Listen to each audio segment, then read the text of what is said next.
Next question వచ్చేసి పల్నాటి ప్రజల యొక్క సామాజిక, ఆర్థిక జీవనాన్ని గురించి విపులంగా వివరించినటువంటి కవి ఎవరు అని చెప్పేసి అడుగుతా ఉన్నాడండి.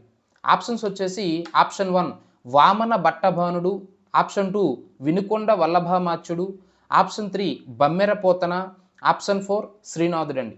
సో ఆబ్వియస్లీ పల్నాటి ప్రజల యొక్క సామాజిక, ఆర్థిక జీవనం అనగానే మనకి గుర్తు రావాల్సినటువంటి కవి ఎవరయ్యా అంటే శ్రీనాథుడు అనే విషయాన్ని మీరు ఇక్కడ గుర్తుంచుకోవాలి.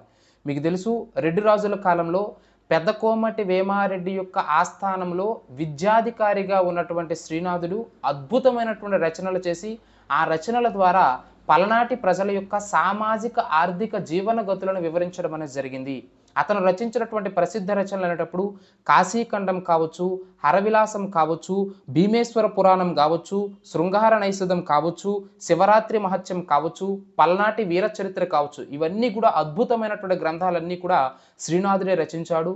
విజయనగర కాలం నాటి 2వ దేవరాయల ఆస్థానంలో ఉన్నటువంటి గౌడ డిండిమ భట్టును ఓడించినటువంటి వ్యక్తి, గౌడ డిండిమ భట్టు యొక్క కంచుడక్కాని పగలగొట్టినటువంటి వ్యక్తి ఎవరయ్యా అంటే శ్రీనాథుడు అనే విషయాన్ని మీరు ఇక్కడ గుర్తుంచుకోవాలి.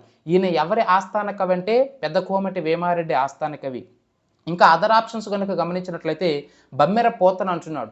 ఇతను మనకి ప్రధానంగా రేచర్ల పద్మనాయకుల యొక్క కాలానికి సంబంధించినటువంటి వ్యక్తి అండి. ఈయన ప్రధానంగా భోగిని దండకమైనటువంటి రచన చేయడం అనేది జరిగింది.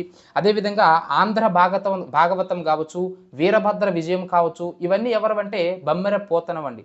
అలాగే ఇంకొక ఆప్షన్ వచ్చేసి వినుకొండ వల్లభామాచ్యుడు అని చెప్పేసి చెప్తా ఉన్నాం. వినుకొండ వల్లభామాచ్యుడు అనగానే మనకి గుర్తు రావాల్సినటువంటి గ్రంథం క్రీడాభిరామం. దేశ భాషలందు తెలుగు లెస్స అనేటటువంటి వాక్యాన్ని మొట్టమొదటిసారిగా ఎందులో ఉపయోగించడం జరిగిందంటే ఈ వినుకొండ వల్లభామాచ్యుడు యొక్క క్రీడాభిరామం అనే గ్రంథంలో అనే విషయాన్ని మీరు ఇక్కడ గుర్తుంచుకోవాలి. అర్థమైంది లేదని మొదటిగా ఉపయోగించింది. ఆబ్వియస్లీ శ్రీకృష్ణదేవరాయల ఆముక్తమాల్యదలో దేశ భాషలందు తెలుగు లెస్స అనే పదాన్ని ఉపయోగించారు. కానీ అదే వాక్యాన్ని మొదటిగా ఉపయోగించిన గ్రంథం అంటే వినుకొండ వల్లభామాచ్యుడు యొక్క క్రీడాభిరామం. సో ఓవరాల్ ఈ క్వశ్చన్కి మనకి కావాల్సినటువంటి ఆన్సర్ ఏమిటంటే శ్రీనాథుడు. పల్నాటి ప్రజల యొక్క సామాజిక, ఆర్థిక జీవన గతులను తెలియజేసినటువంటి కవి ఎవరయ్యా అంటే శ్రీనాథుడు అనే విషయాన్ని మీరు ఇక్కడ గుర్తుంచుకోవాలి.